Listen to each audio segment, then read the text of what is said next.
Isn't Jim hosting? Why am I hosting? I hosted last time. I thought Matt said he's hosting. No, I We're mean, live. okay. I will be. Sure. Cool. I'll host. Welcome back to the three-man weave college basketball preview. Ladies and gentlemen, we had a little snafu behind the scenes there on who was hosting, but we're ready to roll. We're here. I am Jim. I'm It's not hosting my this contract, week. Jim. I removed hosting from my contractual I'm duties, so we'll laughing. have the agents hash it out. I Yeah, don't do Matt it. has it's not absconded. That's not the word. What's the where you give up the throne, Kai? What is that? It is. Something with ab. I Keep don't know. going. I'll Whatever. think of it. Really good start Good. to Okay. this Yes, we've got podcast. the ACC year in review here. We're looking back on the season that was for the ACC. We're going to go back through our preview. We went and listened to it, found some good takes, some very bad takes. We will make fun of ourselves. We will take some victory laps. That's the joy of looking back on these kinds of things. We get stuff in the ether out there, so you can listen. You can make fun of us as long as you want. Yeah, we'll go team by team. We'll talk about the conference a little bit. We'll sneak in a Roots Roundup, a little bit of news before we do. Fellas, we're here. We're in it. I'm joined by Matt Cox. I'm joined by Kai McEwen. Matt did not want to host. Matt, how are we? Are you ready to be off the ball again today?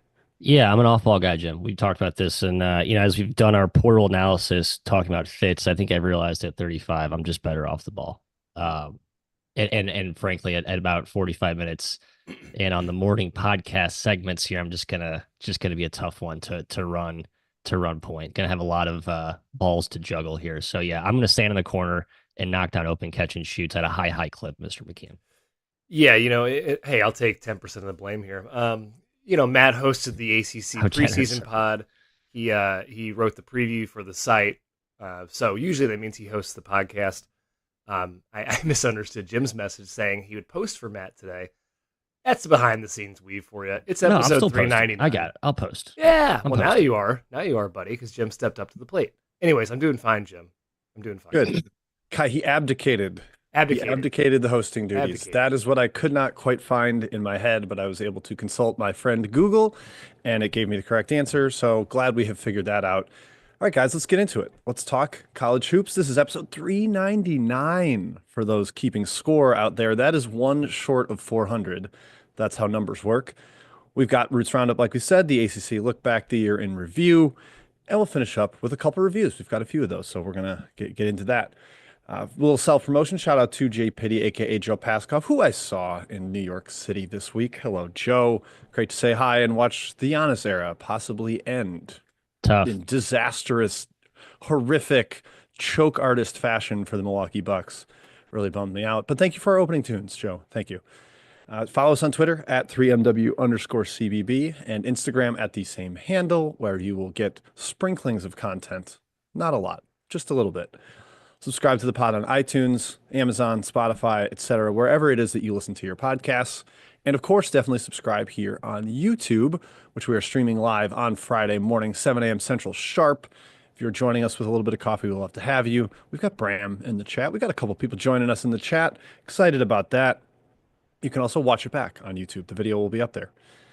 Please join us in the Trilly Discord, the burner. That is where we are chatting ball every single day, 7 days a week, not quite 24 hours. That would be a little too much to ask, but we're there. We're hanging out, answering questions. We've got nearly 300 names written up in terms of transfer portal fits. Highly recommend checking that out. It's like 35,000 words. You don't have to read them all. You can read who you want to read. You can check out the one guy you're skeptical of, the one guy you're high on. We'll give you a little bit of a take. So get in there into the Discord. You've also got Trilly's intel on coaching carousel assistants, really kind of the big thing right now. People scoping out how they're going to fill out their staff. Still got some remnants in the transfer portal where these guys are going to head. So get in there, check it out. The burner, the link is in our bio. Only $6 a month. It's a great deal. All right, that is pretty much it for plugs, fellas. Oh, we did do an AMA in the Oh, in the yes. Discord. Very good job, Matthew. The Very good Frashilla job. men. Yes. Frashilla men. Fran Fraschilla, Matt Fraschilla, for those out there. ESPN broadcaster, Fran Fraschilla, assistant basketball coach, Matt Fraschilla. Matthew, how was it? Moderating. Ton of great takes from both parties, but I think I was especially interested in Matt, with all due respect to Fran, just because I thought Matt had some very unique Ivy perspectives, some mid-major perspectives on how they're kind of navigating the whole NIL portal stuff. Like with all these AMAs, I think we always get at least one or two like, oh, that was a cool quote or bit that seems exclusive, and Matt had a few of those. And Fran had some pretty blunt statements as well, Kai. I think we were kind of chuckling behind the scenes. So, yes, exclusivity. Pay for it. Join us. Check it out. It's there. Okay, that is it for the little intro here. Let's get into Roots Roundup, which is our news and notes section. Before we do, that means a shout out to CBB Analytics, a gem in the college basketball statistical world that has been a go-to resource, Matthew, as we've written up all these 300 portal fit analysis write-ups. Yes, sir, Jim. CBB Analytics, the holy grail of college basketball data repositories. As you mentioned, the star feature that we're just anchoring on so tightly right now are the player shot chart graphics. We've looked pretty closely at that as every portal decision comes out and where they ultimately land, looking at their shot charts. And then you can actually select multiple players and put them all side by side. So you can basically go through your entire starting five, your starting backcourt, starting front court. How do those shot charts look together? You can compare it to last season, what your team's shot chart looked. So all that shot diet stuff is like, that's where I'm diving, 40,000 feet under the sea right now, as both of you are as well. That's just sort of the tip of the iceberg of all the good stuff that Nick and the team are working over there. Again, new features coming out this summer. Talking to him next week. I'm going to get an update on that. But for now, join. Get $40 off your subscription when you sign up today using our promo code WEAVE. That's WEAVE. And coaches, if you want the all access, zero restrictions pass, contact us and we will get you set up with that with Nick directly. Oh no, Jim's on mute. Oh no.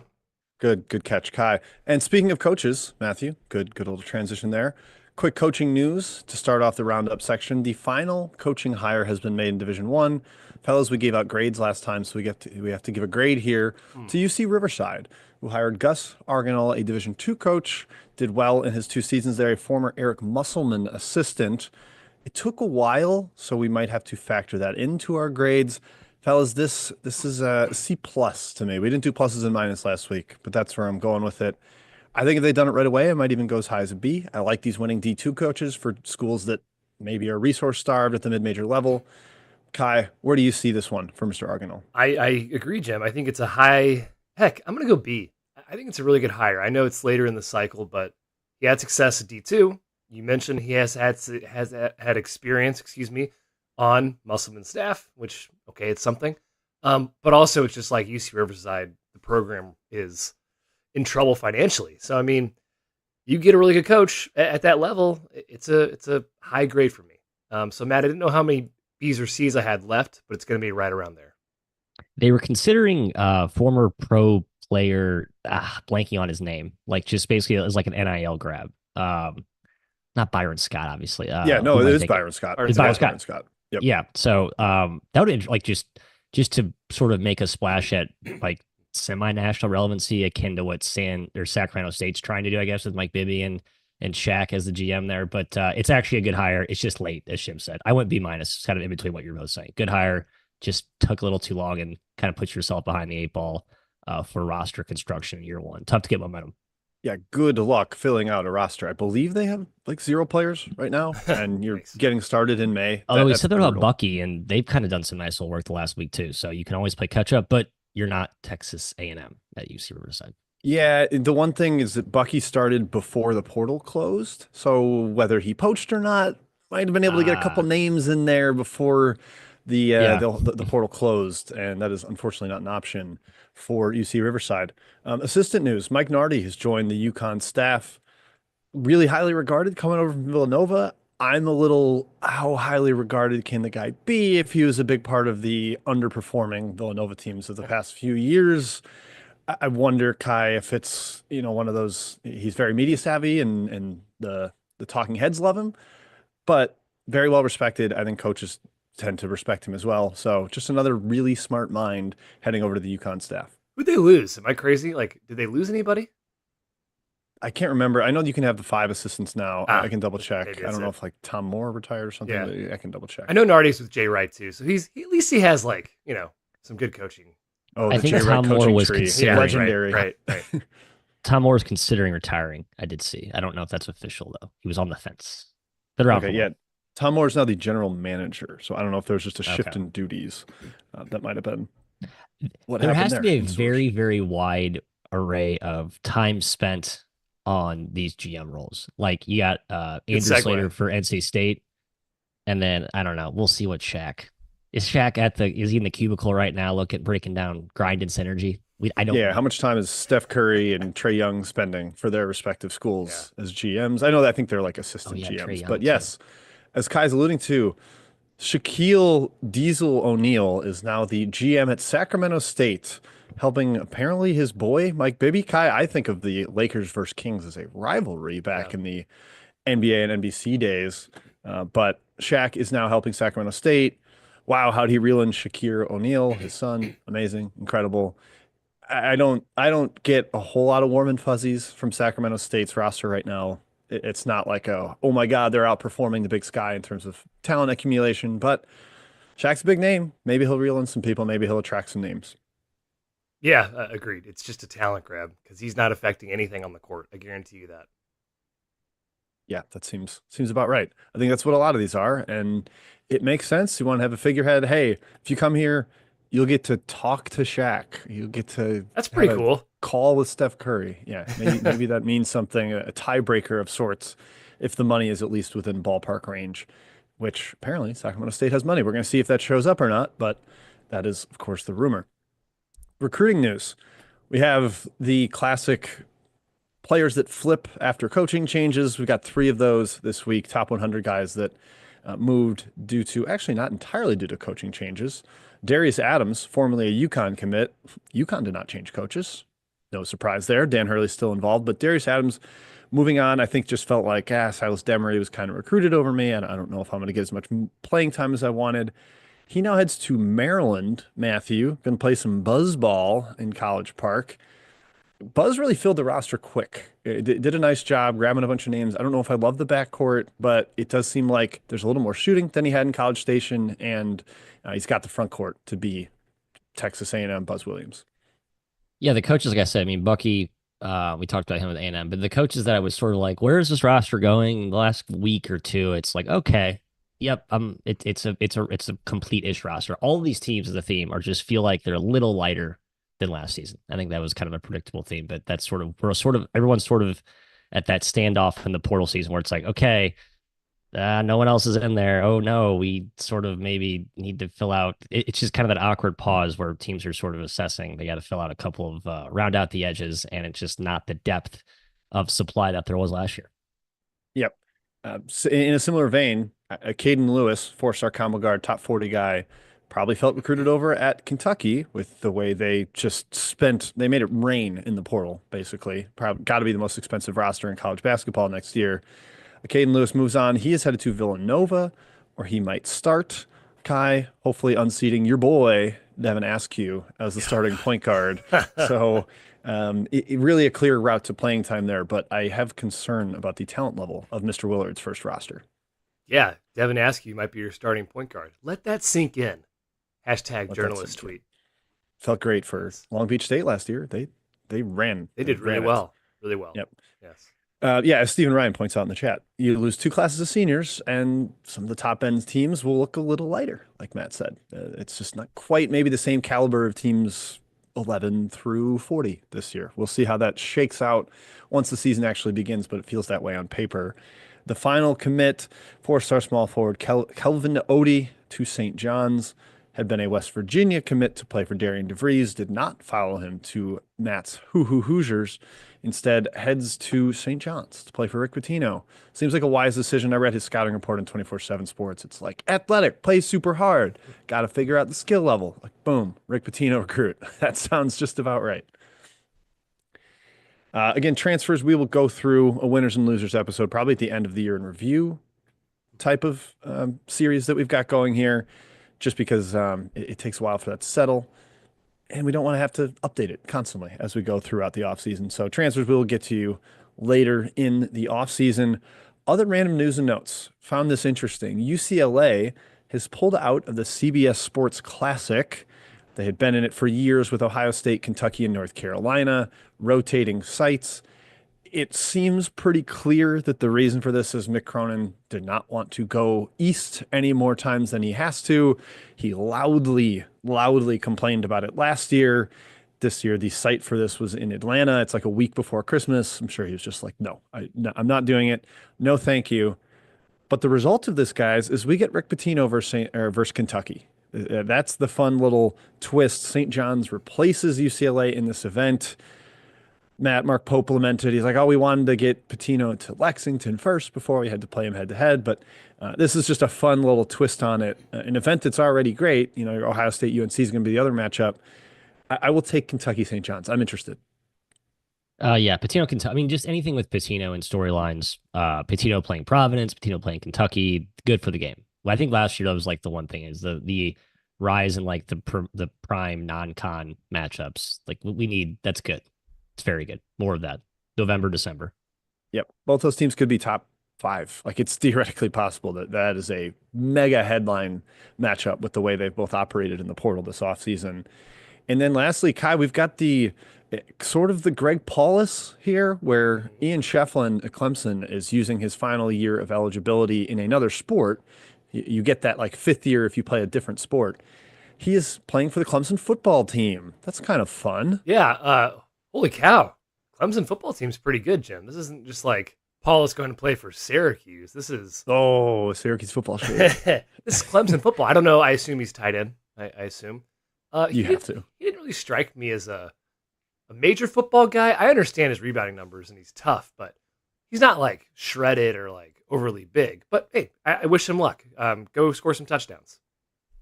As we will discuss later in this podcast, I am not going to doubt Clemson and players involved with Clemson because I incorrectly did so in the preseason this year and ended up with a lot of egg on my face. So that's it, guys. That is Roots Roundup.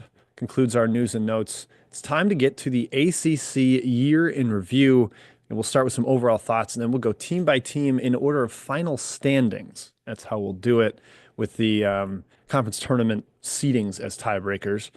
Let's start with overall thoughts. Only 4 teams made the NCAA tournament. The league was outright bad in the non-conference, struggled mightily in big Q1, Q2 games, made it really hard to accumulate a really like NCAA tournament quality resume for bubble teams in league play. Clemson, Louisville, and Duke combined to lose 5 times in league play, and I believe 3 of those 5 were to each other. Georgia Tech, the only team in the bottom 15 to knock off a top 3 team. They beat both Clemson and Louisville. Really bad stuff for the middle of the conference, which, guys, we said was going to be better. Oops.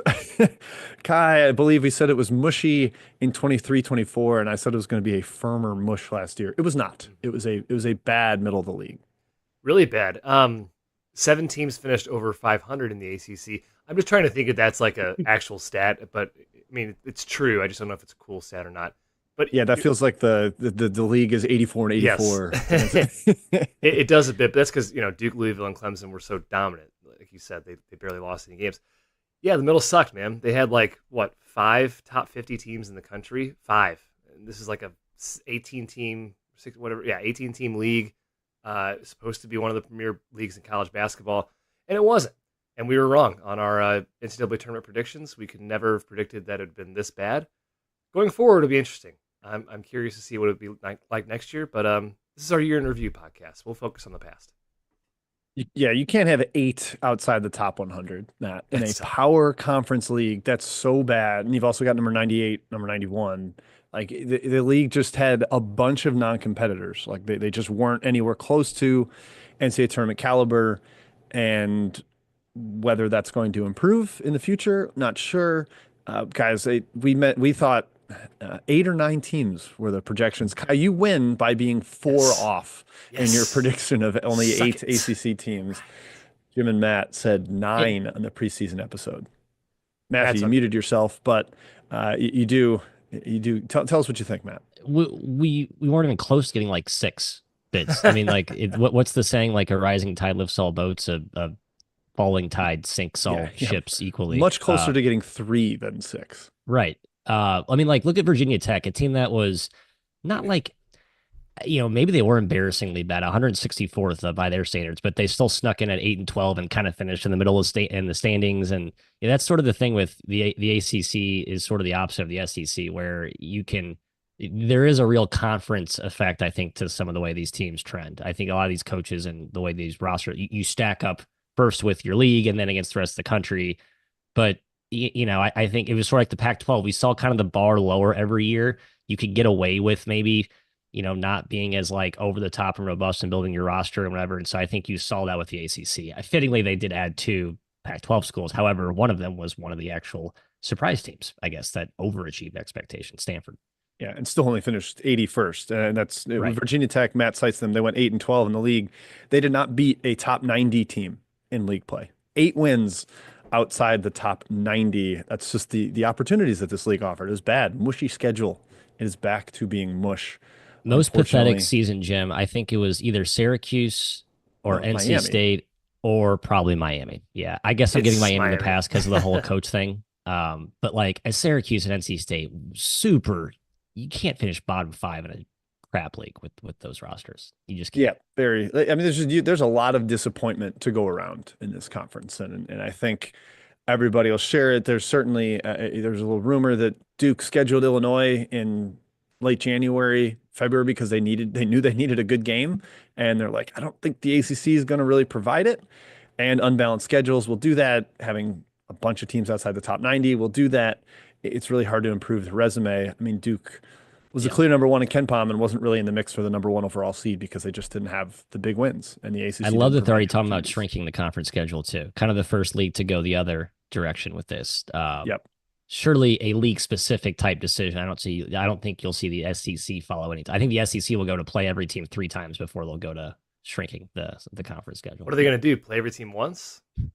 Yeah, they're like go down to 18 and have like one rival. Basically like one or 2 rival round. Right. Yeah. Weird. I don't know.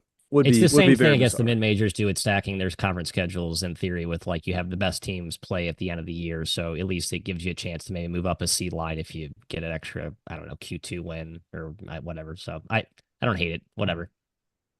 We only had one board bet in this conference, fellas. Stanford versus Georgia Tech, final KenPom rank. Yay, Jim, I got something right. Taking Stanford over Stoudemire's Yellow Jackets. Kai and Matt both took Georgia Tech. We did have a Virginia board bet over under finish at KenPom, but Matt, we're letting you off the hook because it was before the Tony Bennett retirement. Good. So you are not being dragged for 60.5 being the over under there. You're not being dragged. We're not bringing it up. We're not mentioning it. 105th, Virginia. 106, sorry.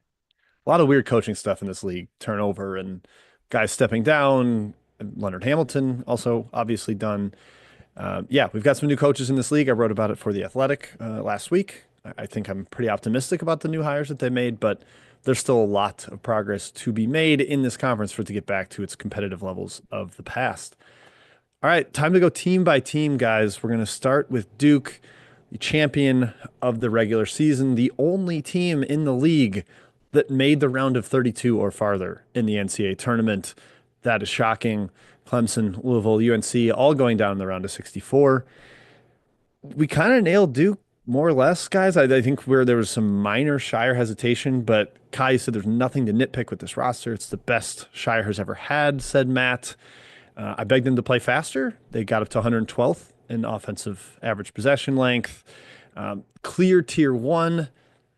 We pretty much were on it, guys. I don't think we knew they'd be an all-time caliber team. And Flag, I think, exceeded even the most wild expectations, the wildest of expectations. Matt, what do you feel the season look back is? Like 100% success? Is it 99 because they didn't win a title? Where do you land as the Duke? I wrote down one big thing for every team, like what we learned going that kind of is transferable. One big thing. Scott Van Pelt worked. We collabed last night on this. And Stanford Steve ACC guy, of course. Talk about Stanford. Stanford. John Shire, I think as a coach, schematically, I think we had maybe not question marks, but that was sort of the, hadn't really proven it, enough yet. I think last season I'm sort of, that was the big development. I think I was very impressed with Shire as an X and O guy. I think you saw that throughout the course of the year. Yes, they had a ton of talent, no question. But for the exception of the meltdown against Houston, Kai, which I think will be kind of the lasting stench in the taste of Duke's mouth and probably Shire's overall reputation. I think overall, as a Duke fan, you should feel really good about the coach that you have. Yeah, totally agree with that. Yeah, we nailed Duke. Duke was awesome. Yes, they exceeded our wildest expectations, despite us expecting them to run away with the league. I would encourage Shire to work on end of game situations and end of game it wasn't plays. just Houston. Yep. It was Cooper Flagg's fault, Kai, not a clutch player. I think the play was not a clutch player. Cooper take it and isolation and no plan, and that we saw that 3 or 4 times during the year. I think Shire's fine, but and also Duke's fine, and also had a great year. Yeah, Jim. Period. Yep, I agree with Matt. I thought there was clear progress in the X and O stuff, and it's not something I'm going to nitpick next year as we go into the season with Duke. I think he's at worst good, not like a elite guy maybe yet, but not a reason to like doubt Duke going forward. Yes, the late game execution was bad, but their 2 best players were freshmen. One of them was 17 years old for most of the chances to come up with game-winning possessions. So maybe a slight let him off the hook. Duke, you rock. Outlook going forward, fantastic. You're in great shape. Even if Isaiah Evans and Cedric Howard go pro, that team's going to be really good next year. Number 2, Louisville. Hey, welcome back to the world of relevance. You're free from the chains of Kenny Payne. Good work for them. I believe Kai had the quote of, "This is arguably the biggest coaching upgrade in the country," going from Kenny Payne to insert reasonable name. Anybody, really. Yeah. Yeah. And Pat Kelsey counts as anybody. Did a nice job. Matt said there's a lot of doubles on this, or I think Kai said a lot of doubles on this roster, plenty of depth. That ended up being a strength despite some injuries. They were able to withstand some of those injuries. We write about the cap ceiling, guys. We thought like, okay, the teams couldn't be good, but how high can they get? First round exit, 8 seed, felt about right there. But it does seem like, Kai, just a home run turnaround for where they had been. The optimism is completely back on board here after the first year of Kelsey. Yeah, totally agree. They were better than I thought.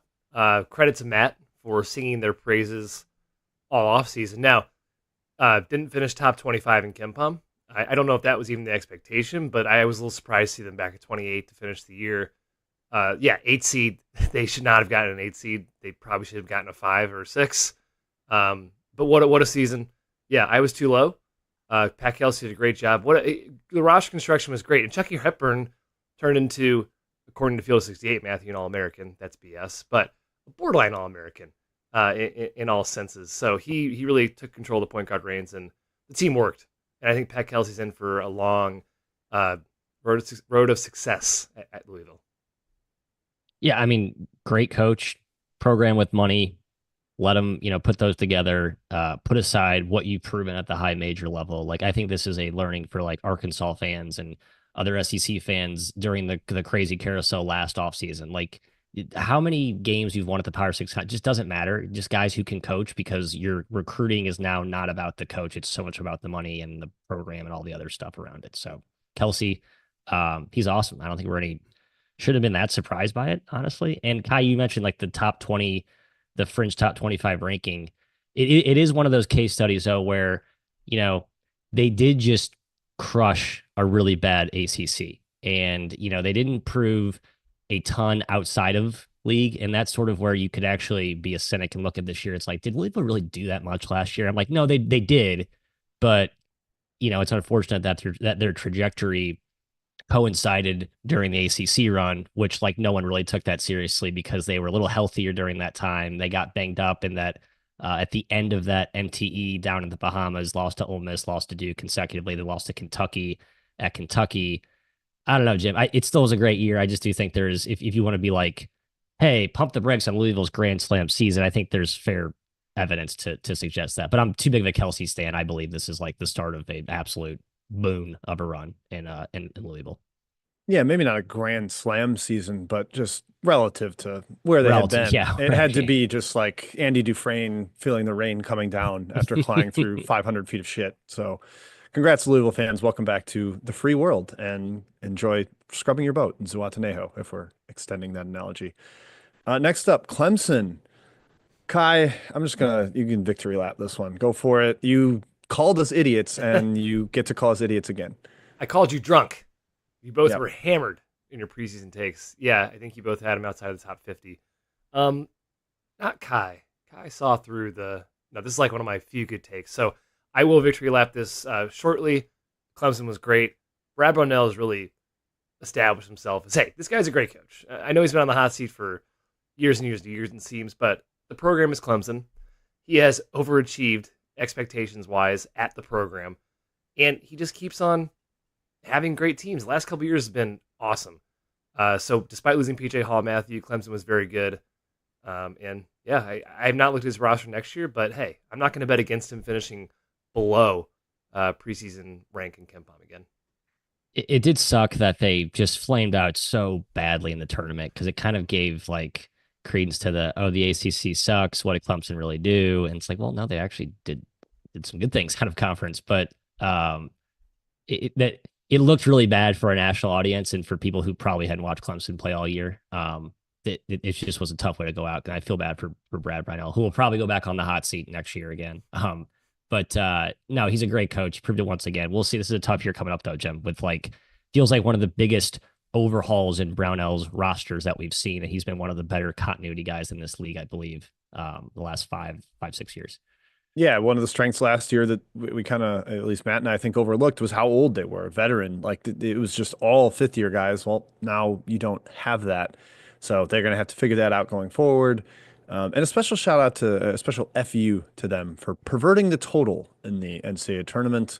My most heartbreaking loss of the tournament, 95 points with 5 minutes left, over 134 and a half. Tough. You jerks, absolute jerks. But yeah, a good season for Clemson.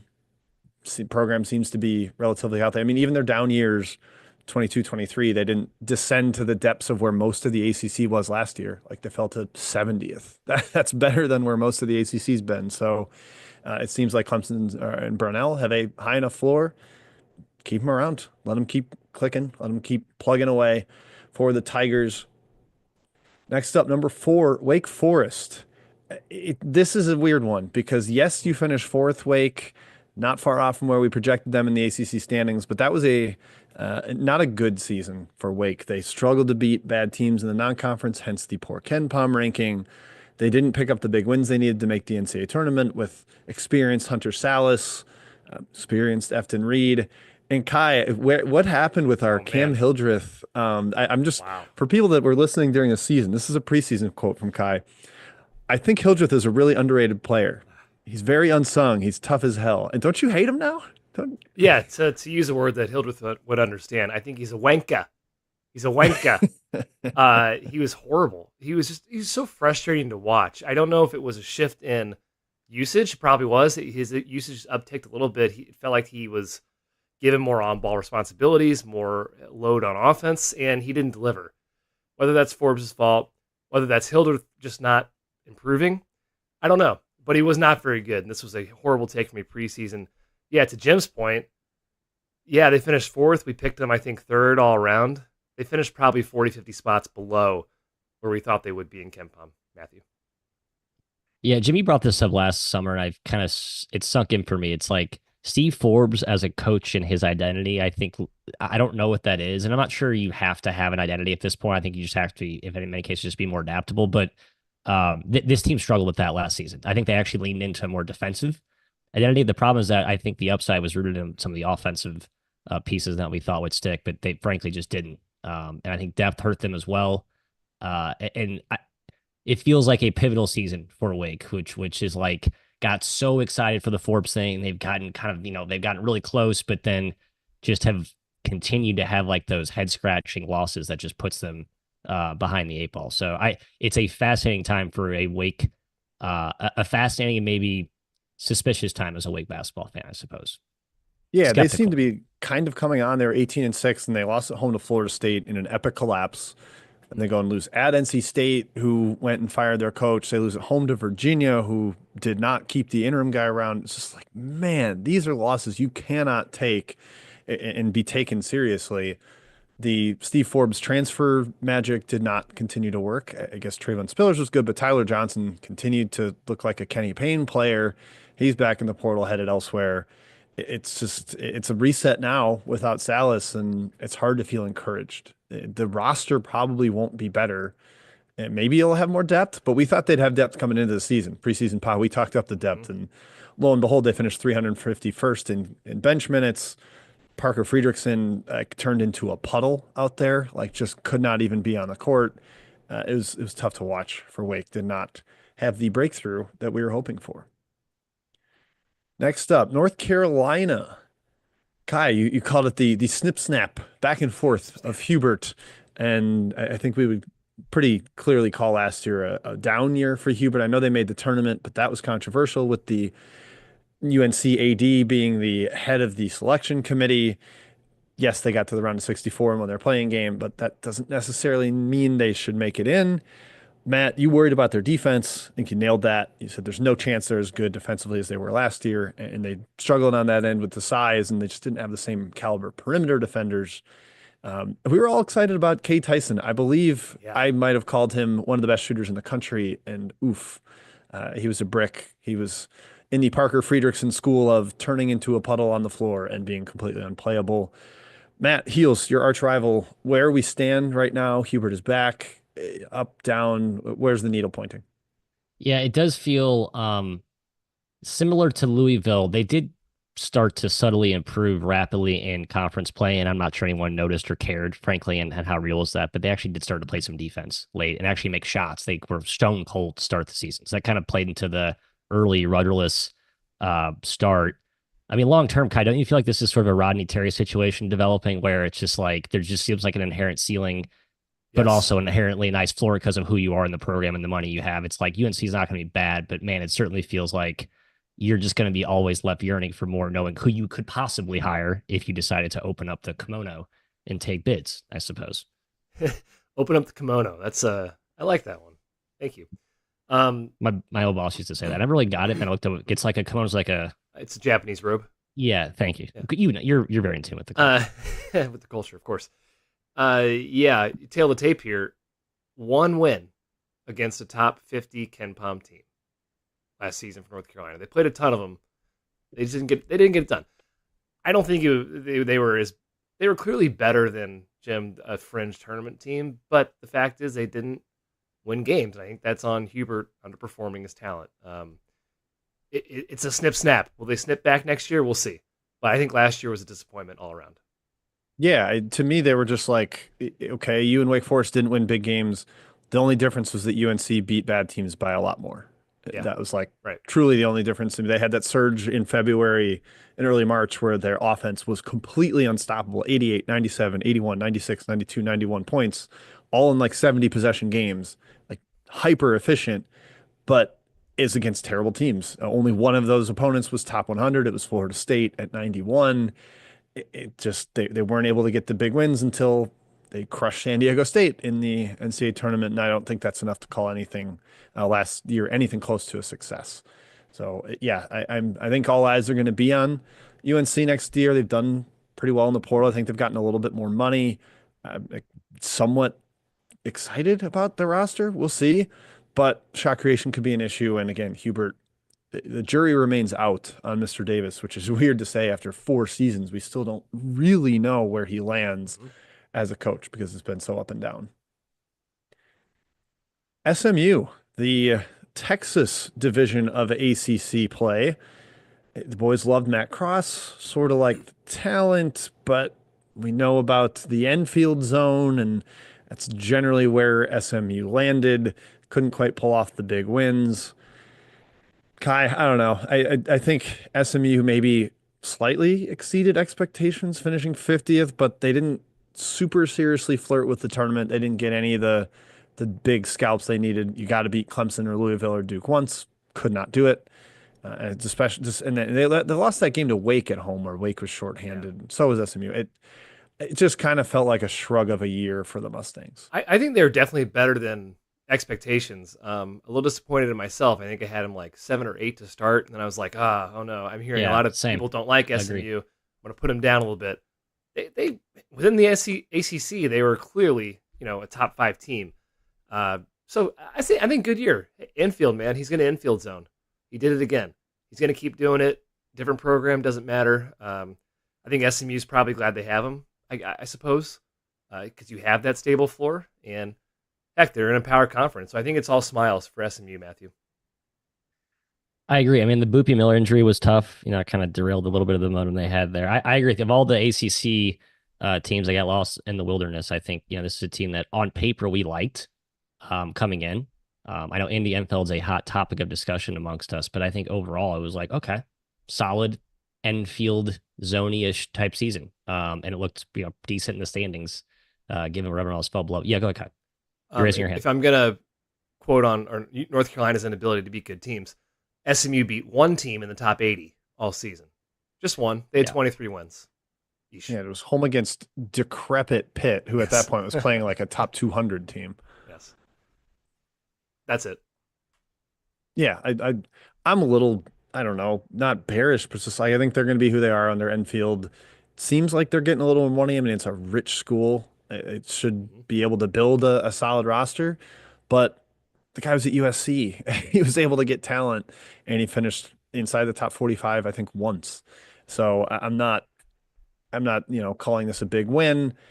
I'm skeptical. I think they also boosted their KenPom rank from blowing out bad teams. They played really fast in the non-conference and were able to torch some inferior opponents that way. I don't know. Not a huge fan going forward. It seems like they're just going to be the flotsam in the flotsam of the ACC in the middle. But hey, they were better than a lot of other ACC teams, so I'll at least give them credit for that. I think we had them around 50th in our preseason countdown. We did. Yeah. They finished 50th in KenPom. Yeah. So we nailed it. So good job, Weave. Hooray. Yeah, just they finished higher in the ACC because the rest of the ACC sucked. That's right. Yes. Great. Next up, Stanford. Matthew. Stanford.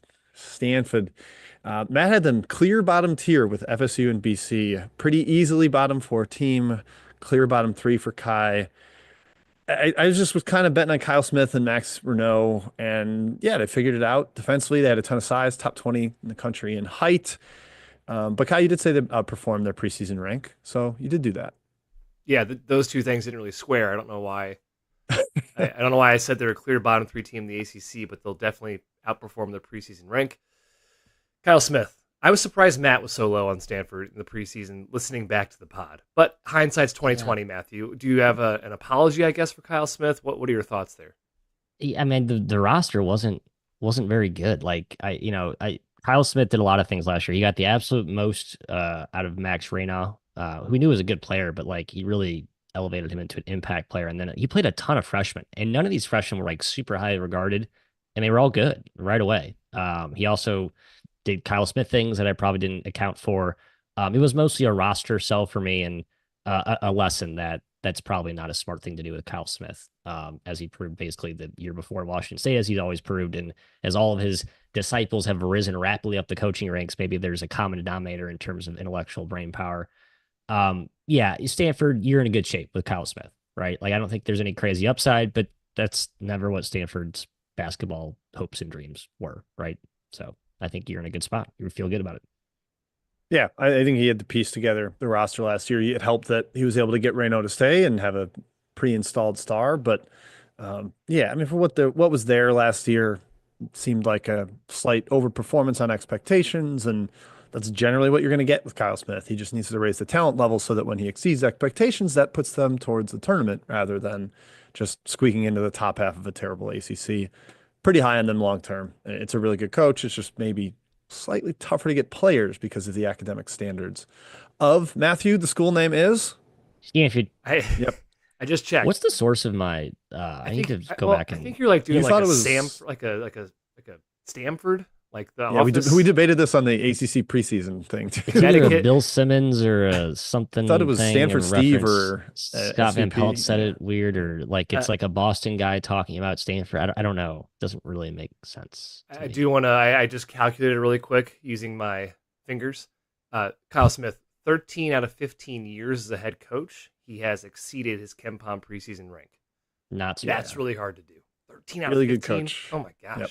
Yes. Yep. So just basically outperforming what the computer thinks of his talent. And yeah, that's really, really difficult on that big of a sample size. All right, next up, the team that we had the board bet. We did the board bet on KenPom ranking. Georgia Tech. They were better in the ACC than we thought, especially me. I thought they were going to be bad. Again, I still think it's mostly because the rest of the ACC sucked because they were still not a top 100 team. Thought they were maybe 1 year away with George and Ndongo, but George is gone. Frown. It's tough. Kai, what's the current temperature on Damon Stoudemire? Any more skepticism, or are you still kind of a big believer? No, I was a big believer last year. I guess they finished about what I thought they'd finish. Maybe, no. Because here's what I thought they would do. I thought they were gonna swing and hit some really big teams and win, and they beat Louisville and Clemson. You mentioned they were the only team in the conference to beat the top three team outside of the top three, and that's crazy. But they also lost North Florida in the non-con. They lost to Boston College in conference play. That's pretty much what we expect from Georgia Tech. I think Stoudemire is still a really good coach. I guess you could say he underperformed last season because there were some expectations with the talent they had. I'm still sort of bullish going forward, Matthew.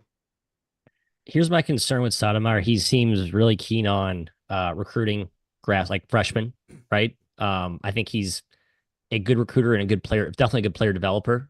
The problem is I just don't know if he's going to be able to retain a lot of these guys. If you're going to recruit freshmen, you need to recruit the big time prime, like guys that can make instant impacts. I worry that this program will turn into sort of a development AAA farm for other programs. Like you just look at this roster for next year, right? Which is kind of similar to what we saw last season. It's a lot of like multi-year guys, not like 4 stars, low with high end 3 stars, not like 5 stars.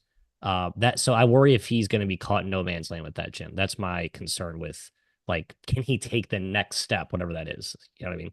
Yeah, I think that's a valid concern. Last year they're also very hurt last year too. Very hurt last year. Injuries were I mean, Koisi Reeves missed time. Luke O'Brien on Machekwa, I don't think matters. But you get that healthy Lance Terry season that we speculated about on the preseason pod, and it helped, but didn't quite get them over the hump. But I think what Kai mentioned is, like, they keep showing the high ceiling. Like, they're the team that actually beats good teams. They're just really, really inconsistent. So perhaps getting older or getting more depth could help that. We'll see. We'll see how the fit goes going forward. Stoudemire has shown some good qualities as a coach, but need to put it all together, put together a full season of consistency.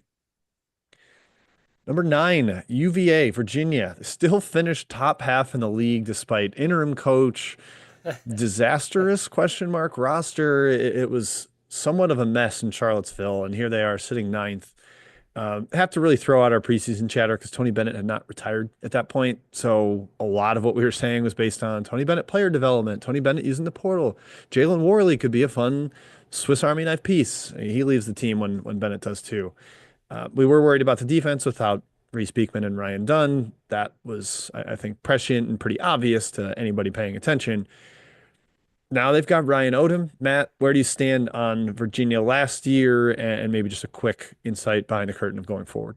I was shocked. I saw a little bit of concentrated chatter, podcast, social media about, like, Ron Sanchez doing a pretty solid job. We should give him a look as the full-time guy. I'm very glad that was distinguished. Maybe that was just in a few isolated I heard the pockets. same thing on broadcasts. Oh, yes. Thank you. Okay, right. Yes. So it wasn't like just me. Okay. But that's all gone. Good. Because you have Ryan Odom. Ryan Odom's awesome. And he is like a Virginia guy through and through. I don't think this is like a stepping stone job. He's already moved a couple of places. Maybe if you're a Virginia fan, you think that if he comes in and blows out of the water, will he leave? I think he's there to stay. And they have money coming in. There's a little bit of that uniqueness sticking point that Virginia has too. You actually might get guys to stay multiple years because of the academia prestige high. And just not to go too far into next year, but the roster already looks really good, in my opinion. I just think Virginia, great Tony Bennett era, right? Kind of a weird transition into the new normal, but now you're in it, and you can just kind of put all the weird stuff behind you, and you feel great. Yeah, defense 16th in the ACC. Wolf, Sanchez basically did a bad impression of Tony Bennett. Like, they played a similar style, and then everything was just worse. Impossible question. Knowing what you know now about how their players performed last season, would you have been as high on this team with Tony Bennett in the coaching seat as you were in the preseason? Impossible question. But what would you say? It was a reminder that players still matter to defense. Like, I think we sometimes look at coaches and say, oh, the defense is going to be great because that coach is there. And I believe it would have been better under Bennett. But I still think, as we saw with Bennett's teams, I think the year before, maybe 2 years before, defense wasn't elite, and you don't have like really good athletes and great defenders and great size and guys generally with experience who have played defense at college for multiple years. Your defense has a very brittle floor. So reminder that the Jimmies and Joes do matter for defense, not just like coach. Shout out to Andy Rohde also, who was massively improved from Much the prior better. year. Didn't look as Happy scared as for he did him. the year Happy before. for Still him. looked a little confidence against Duke. Is like, but against other normal teams, he looked much more confident. So good for him. Yeah, the hope for the K. Tysons and Parker Fredricksons of the world that if your confidence collapses in a year like it did for Rhodey in 2024, you can still answer back and ascend. I think they would have been a lot better with Ben. I mean, they were 33rd in height. It wasn't like they were some tiny team that had no size. And I don't know. I think it just kind of set a weird tone of like, who are we? Worley leaving, I think mattered too. He's a competent ACC player, would have been helpful. So with him, maybe they, top 75. Kai, is that crazy? No, I think Bennett's worth 25 spots on Ron No, Sanchez. I agree. That's fair. Yeah, Probably not top sure. 50. Not top 50, but Probably I not think top 50. Yeah. Yeah. So go back on that one. Yep. But yes, brighter days ahead with Ryan Odom. I like the early roster build, just from like a structure standpoint. You're clearly going for an idea there. Virginia Tech, mentioned them at the top, being 164th in Ken Palm and still finishing 10th in the ACC, getting 8 wins. We hyped up Toby Lawal. He's fun. He's exciting. He's mega athletic. He had an incredible quote to end the season saying they thought we was going to be ass, and we kind of were, but not as ass as they thought. Love that. Thank you, Toby, for that soundbite. Kai, you kind of hit the nail on the head with this roster saying, quote, I think the roster sucks. I can't say one nice thing about this team. That was when Hyzier Miller was on it as well as potentially the best player. Then he leaves and it was ugly. Testament to Mike Young for finishing 10th, or I don't know, where do you land looking back on it? Yes, but they're outside the top 160 in Ken Palm. They lost to Jacksonville at home. It was a horrible year, but also pretty funny. Mike Young, said after the season, he was like, "Yeah, we need to get some talent on this team." He basically just said the team wasn't very good, and they weren't talent-wise. It was bad. Virginia Tech kind of hit a floor. It's got to be one of the worst seasons in the last 25 years from a Ken Palm rate perspective. The 8 wins in the ACC is such a misnomer. It's like it's not real. Yeah, it's a mirage. Fool's gold. Yeah, it is. It is. So a horrible year for Virginia Tech. Yes, bad.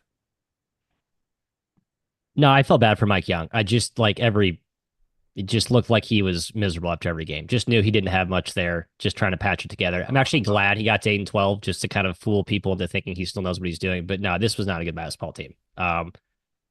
Low floor and kind of a low ceiling. The worst of both possibilities there.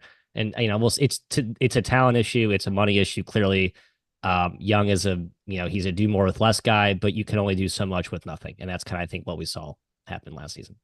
Yep. Yeah, it's a good way to put it. Do more with less, but man, they are a lot less than many of their ACC counterparts. Florida State, number 11, Leonard Hamilton ends up retiring, being forced to step down, interpret it however you want to. Maybe we're a little too low on them, Kai, because they did have a top 5 to 7 player in the conference with Jameer Watkins, and they had size to go with it. But I mean, if you told me they finished 91st in the preseason, I'd be like, oh yeah, probably a bottom 4 ACC team. Yeah. No, they were 11th and better than a bunch of other teams just because everyone else sucked. Again, the opposite of rising tide lifts all boats. But I don't know. It felt like time to move on. Unfortunately, we talked about the hire last week with Laux being within the Leonard Hamilton tree of sorts. Just last year kind of felt like a wash to me. I agree. It's a shame the way Hamilton's career ended. Last 4 years were not good. On the heels of 4 to 5, of the best years in Florida State history. I think he was an overall great coach. He was way older than he looks. So congratulations on winning life in that perspective, Leonard. And you're very rich. So good job. Going forward, I didn't think Laux was a good hire. So we'll see for Florida State. Do they have money for basketball? I'm not actually sure. I think it was a fine year last season, probably in the realm of expectations. I don't know about the state of the program, though, because the ACC, I think the teams around them are only going to get better, especially with certain hires like Will Wade and Ryan Odom coming in. So I don't know. I'm very lukewarm on Florida State, Matt, overall. Luke Laux. Luke Laux warm. That's Yes. good. We did our coaching grade. Luke, this is probably the hardest one to assess, and I kind of went back and like reanalyzed my takes on that one. And then kind of going back into last year, this team was like kind of good for a stretch. Like I was like, you could kind of start to see, oh wow, Florida State bounce back year coming, and then they just kind of fell back in their old inconsistent ways, and they kind of hit a wall. It's the most confusing program to assess in this league for me right now in terms of how I feel about them going forward. Honestly, like unknown coach, weird transition period from a Hall of Famer who was nowhere near Hall of Fame good the last 4 or 5 years, and you thought they had money, but maybe they don't. I don't know what they are, Jim. It's really the most like befuddled I felt about any of the teams in this league. Yeah, I think we were so low on them coming into the year because it seemed like they had no money. I mean, they kept Watkins, but their incoming transfers were like, that's who you're reeling in. You Remember bring that in they couldn't Jerry pay the Dang guys at the end of the year and before, right? That was the whole thing. Yeah. So, yep, yeah. exactly. So that it's like, is there going to be a money concern going forward? Is Locke's going to be playing at the same field disadvantage as Mike Young is at Virginia Tech even? And maybe not that severe, but it does feel like they're going to have to moneyball it a little bit because they can't compete at the highest levels in terms of finances. So it's wait and see with Laux, but I would say we're a little hesitant just because of the resources. Number 12 in the ACC, Notre Dame. This is where I pushed my chips in. Fellas got a little burned. I said they'd jump 60 spots in Ken Palm, be in the bubble discussion. They only jumped 20. Got into the top 100, but only 20 is not good enough. Small injury caveat, Marcus Burton, Braden Shrewsbury, Matt Alaco all missed 7 games, respectively, at various points in the season. They did not have a lot of depth, so that killed them. But Kai, generally speaking, I would say is a little bit of a disappointment last year. Yeah, I almost feel, is it unfair to Shrewsbury because everybody, I think Jim was not alone in like the hype train for Notre Dame last year because of the continuity that they had, top 5 in the country, guys coming back, and it was a young team, and they outperformed last season. KenPom even had this team top 70 preseason, which I think was nuts if you just like from a perspective where they finished, the year prior. But I do think it was a bit of disappointment. I expected a lot from this team last year. They didn't deliver. The injuries were huge. Every team deals with injuries, Matt. It's not an excuse you can really use because every team deals with it, but it should be noted that they did deal with it, and it does impact the squad a bit. So I think they're fine long-term with Shrewsbury still. I still think he's one of the better coaches in the country, but last year was a little bit disappointing for me. Yeah, we all got excited. I mean, I was in that same boat.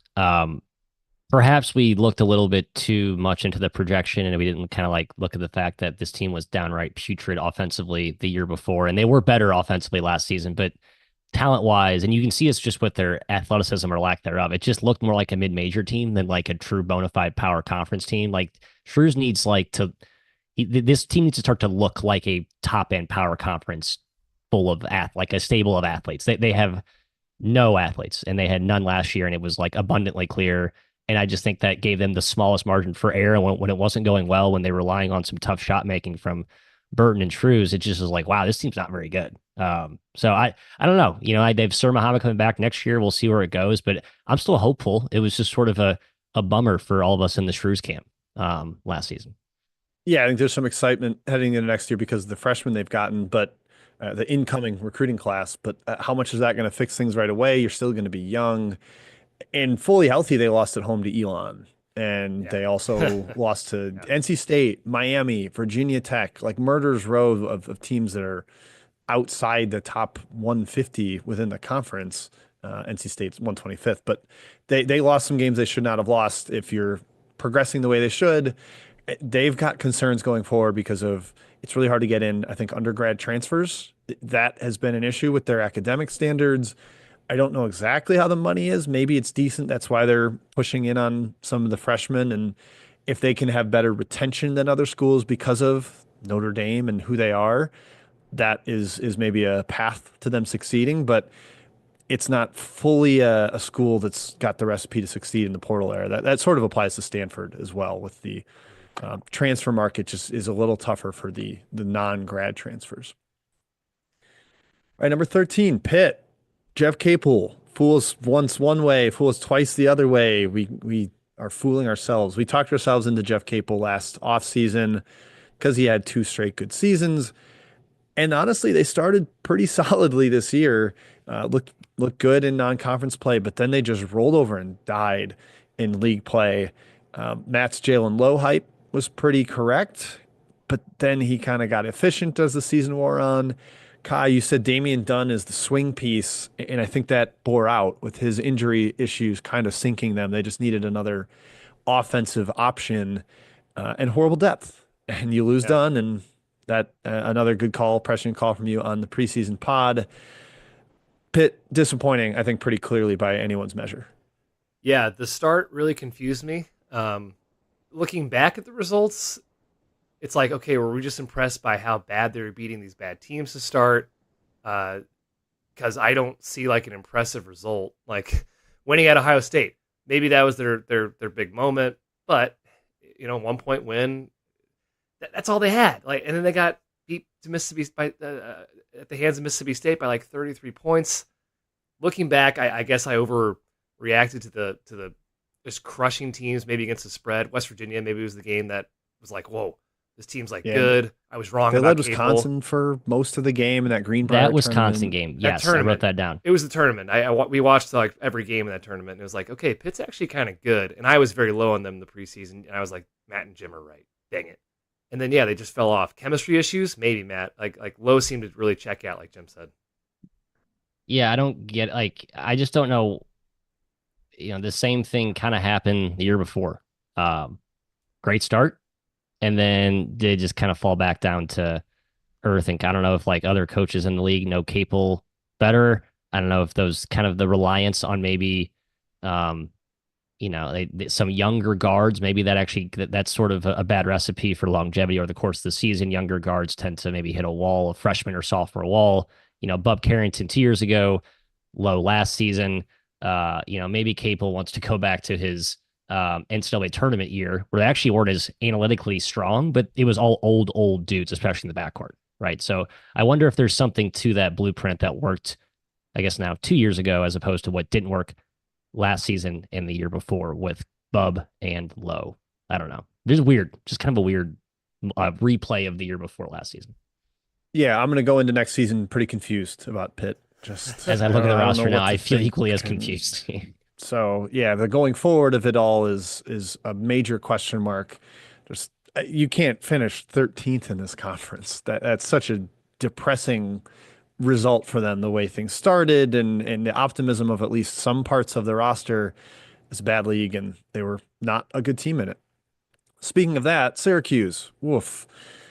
Brad Autry, you're not putting up a good argument here. We talked about the upside. Matt, you said they had the widest range of outcomes in the conference. You only get a certain amount of games from Donnie Freeman. He gets hurt. Chance Westry, again, crippled by injuries, and his season never got off the ground. Defense, still a huge problem. We nailed that. They just play with no discipline. They give up layups in transition. JJ Starling debate was pretty not heated, but we went back and forth on whether he was good. He didn't have a great year. Matt, is this all Autry problem? Is it going to be fixed with a better roster next year? Where do you land on Syracuse last year and glancing forward? Thought I liked the roster last year. Thought I liked it the year before. This is the one coach in this conference that if there needs to be a replacement, I would start here, honestly. Kai, I think I'd even go here before Hubert Davis or yes, I don't know, who else is sort of right. I'm sorry, Red. There's not even like a sliver really of upside here. They haven't been competitive against competitive teams, and that's shocking because they actually do have talent. It's one thing if they like maybe played well against good teams and they've just been sort of inconsistent and they looked out of sorts in some weird, random spots. But year 2 last season did nothing. I mean, you cannot go 7-13 in this league last year at year 2 at Syracuse. I'm sorry, with the roster they had. I know they had some injuries. I mean, that's even a reach of an excuse. This needs to be, if you're a Syracuse fan, you're not excited about your program until there's a change in coach. That's kind of where I'm at this point. I agree. It's only been 2 years. So I don't know, maybe give them the benefit of the doubt. Next year, their roster looks awesome, in my opinion. So it's kind of put up or shut up time for Autry. But the beginning of the year is so confusing. Like is this what we're going to get? Is the inconsistency. You beat Lemoyne by 4, Colgate by 2, Youngstown in double overtime, all at home. Lemoyne and Colgate were horrible last season. Youngstown, okay, tournament team, still not. Or sorry, they weren't tournament team. They're good enough in the horizon to be. And then you covered against Texas and Texas Tech and nearly beat both teams. So I don't know if it's going to be like sort of that inconsistency all Roche's tenure. It kind of seems like it. 2 wins against the top 100 in KenPom is just not the level that Syracuse basketball should be at. Yeah, I think player development was an issue. Like, I don't think Starling got better last year. Chris Bell got worse. Then, and, those were kind of the two guys we were excited about coming into the season. It's just, it doesn't seem like it's going to go well. And I think it's good they have a good roster next year because you will know. Yep. It's a little bit Yeah. like with Villanova with Neptune. Like, you're going to know if he can do it or not. And I think look at like will be Malik pretty Brown easy and for Duke them. and how awesome he was, right? And his impact role, and like, didn't impact anything winning or bottom line the year before at Syracuse. Maybe to some degree, but again, what was the result? Nothing relevantly close to even an NIT berth. So Yep. I think the administration's decision will be easy at the end of the season. They'll know whether he needs to be fired or not. Now we have California out west, part of the Stanford Cal Bay area members of the group. We very kind of unanimously agreed the roster was worse than 2023-24 when they were bad. And so we expected them to be bad again. And yeah, I had them around 100th. They were outside the top 100. BJ Omak got hurt right away, but Kai, you're kind of like, he's not good in the ACC preseason preview, and he shot 41% against Summit defenses. I don't think he makes the difference. It's just kind of a talent issue for them. Maybe another one of those like tougher with the transfer portal and money, and it's a high academic school. I don't know. Could be just a tough place to win. I think I was a little bit wrong actually on that. Just based on the 4 games he played last year, I watched the Vanderbilt game, which I bet on horribly. I bet on Cal, and I watched the USC game. He was one of their better players for sure. Yeah, this was my worst future. I took like a really small bet on them, like at an astronomical number last season because I was excited at the start of the year, and then I think I said in the pod, I just kind of the hype died down. It's just like Stanford, man. It's a tough place to win. It's a good academic school. Mattson, I think, is a really good coach, but he's up against it every single year. I don't see a lot of hope for them being a top X program, especially if they're losing guys like Stojakovic to the portal. It's like you can't build anything. So tough for Mattson. it is. I guess Stanford actually has these okay continuity for next year. But I just think Cal, like the way Mattson talked about how much like the travel really wore that team out. I just like that team was just like done by the. I'm not surprised by that everybody transferred out. It sounded like that was just no one had any fun playing for that team last season. I like Mattson. It's a weird spot. It's a tough job. I just don't know if there's really a ton of upside. Just from a program perspective, I don't think it's a coach decision. I think a coach thing. I think it's more of a program thing. Yeah, another weird team. They've kind of had some injuries too.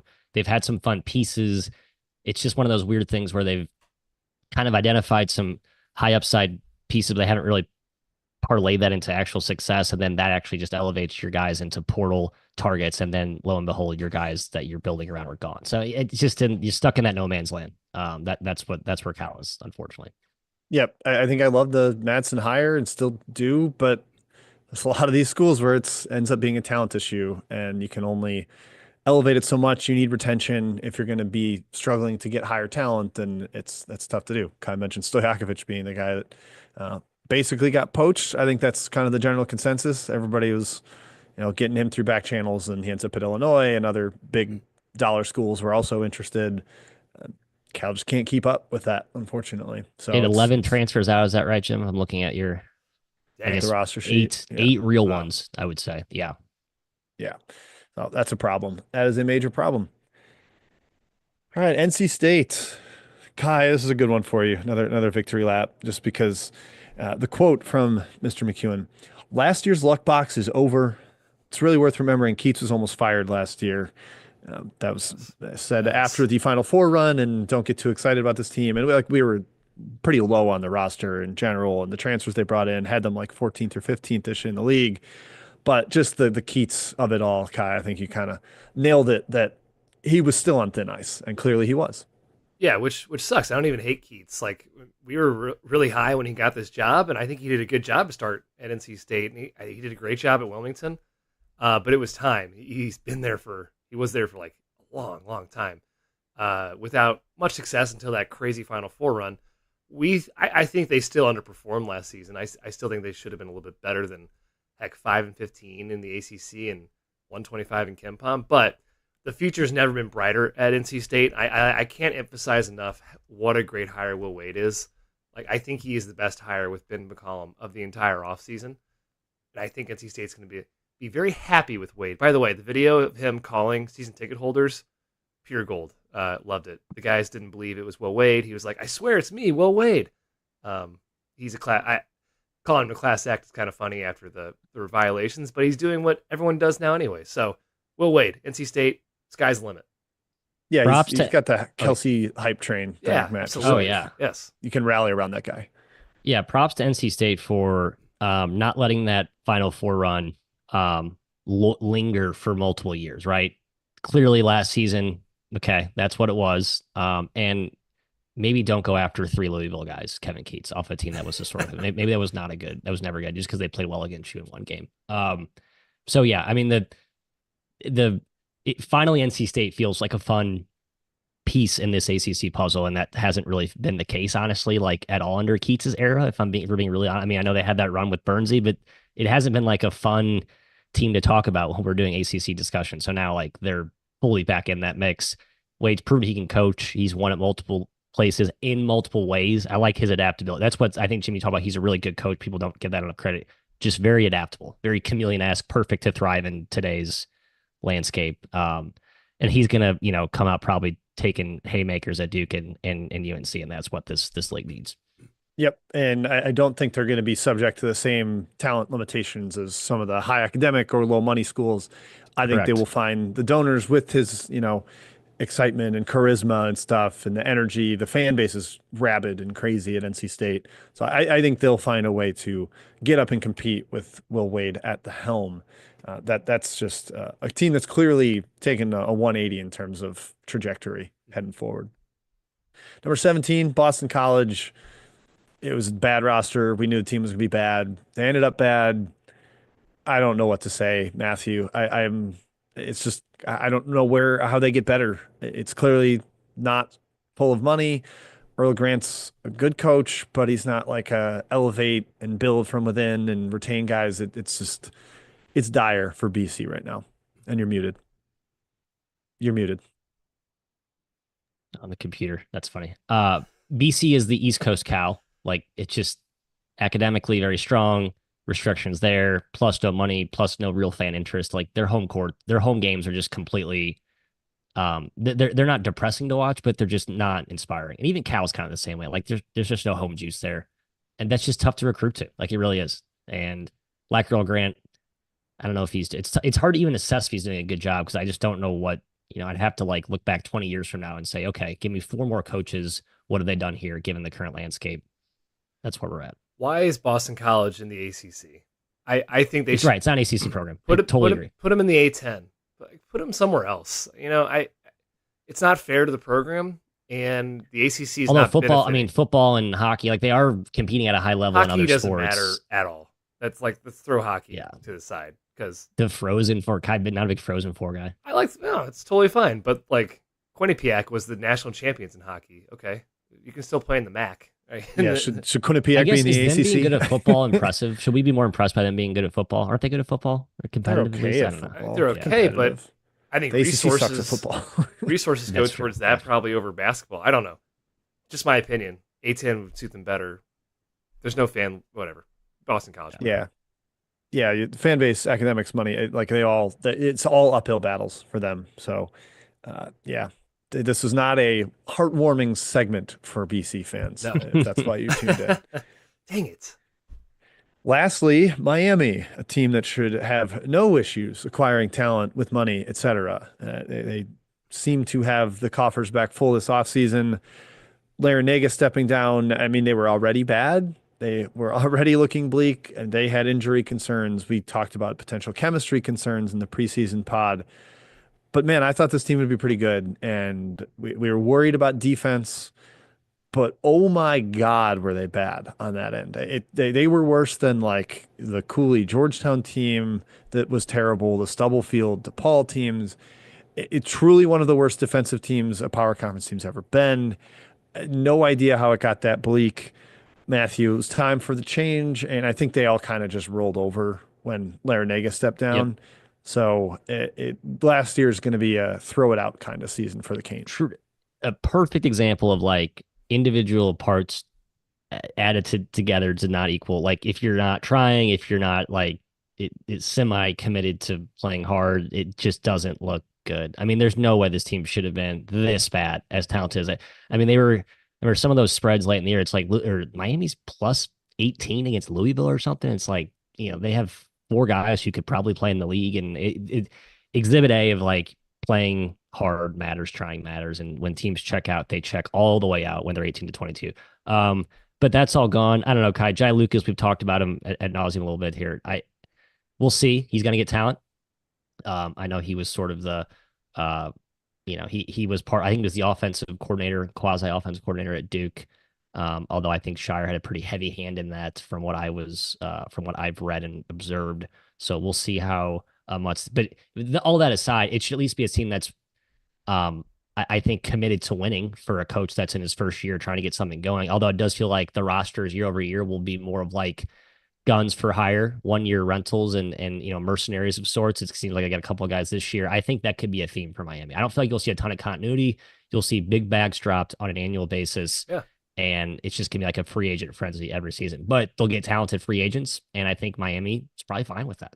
That's kind of what it's been the last couple of years. Right. And Larinaga had no problem getting talent. That's kind of my point about Lucas. It's like you're not getting any players that are like above and beyond right now, like on a roster page that Larinaga wasn't getting.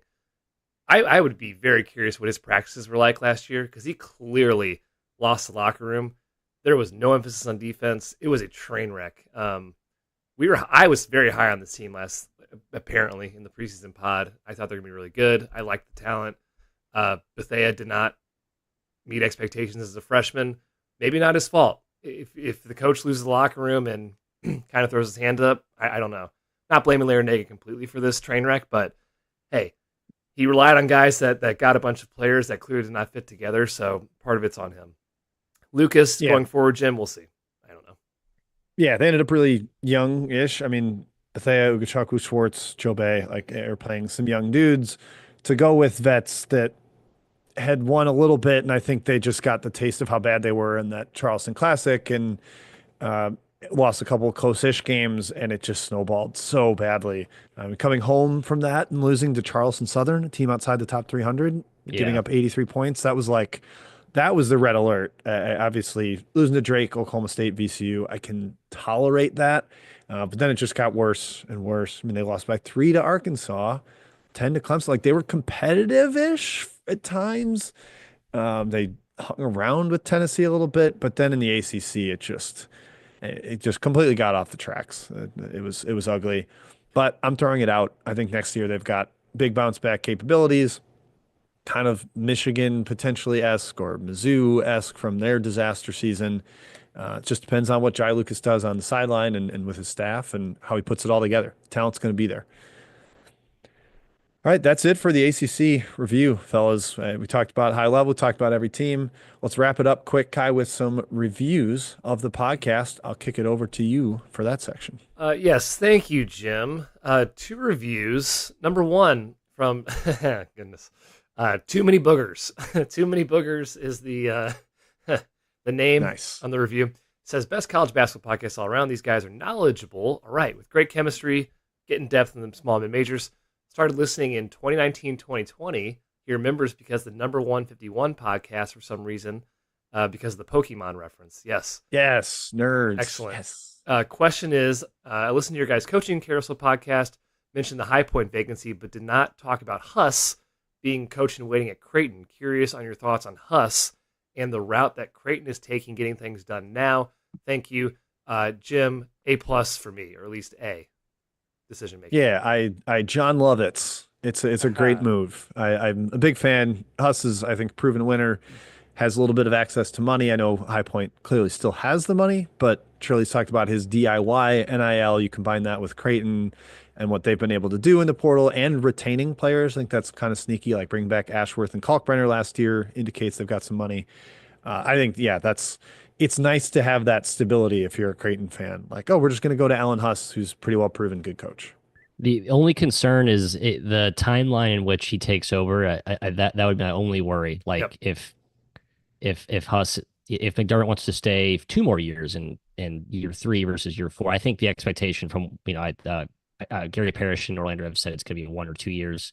Uh, that's the only risk in which that transition would not go seamlessly. But I don't think that's going to be an issue. I think those two guys, cooler heads, will prevail, and they seem like two pretty cool heads there. You're saying if McDermott decides to stay for 5 years, he wants to stay longer, and Huss was like, "Hey, listen, dude, I'm not going to be an assistant for more than 2 years. I got a really good thing going in High Point. Right. I'm making pretty good money. I like being a head coach, so I think Huss does not want to be an assistant for probably more than 2 years. I think 1 or 2 is like his sort of max. Probably making same money, right? I mean, I think money it's close.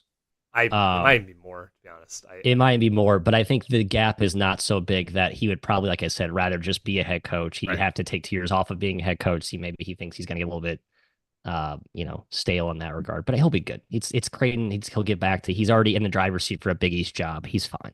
Yeah, I think he should be patient. If you hired Huss just from High Point as head coach, we would give it a good score, I think. So I think it's a good plan. Yeah, exactly. Okay, Cabo Rave is back. Cabo Rave. Yes. Love Cabo Rave. Yes. He said he edited his previous review or copied and pasted it. But anyways, said tight coaches show. Thank you as always. Love the notes. Chuckles from all. Good. And he turns out the Dylan show he referred to in his previous review from 1973, it was actually 1974. So I appreciate the correction, Cabo Rave. Again, really cool story about Bob Dylan, meeting him backstage. I'm envious of that one. I'll never have something as cool in my life as that, Jim. Yeah, he said, I'm surprised I got that close on memory. I'm sure I won't remember stuff from 30 years ago when it happens, or that's longer than 30, 50 years ago. So impressive. A salute to Mr. Cabo Rave. Salute indeed. All right, Jim, finish this up. That's it, everybody. Thank you for tuning in. We will probably keep it rolling with the year in review series next week, whether it's Big East, Big 12, Big 10. I think we'll keep SEC on the back burner before we get to that one. But that will be the episode next week, Thursday or Friday morning, TBD there, kind of dependent on our schedules. We'll let you know. But thank you for tuning in. Join the burner. Hop in there. Shout out CBB Analytics. Cheers. Enjoy your weekends.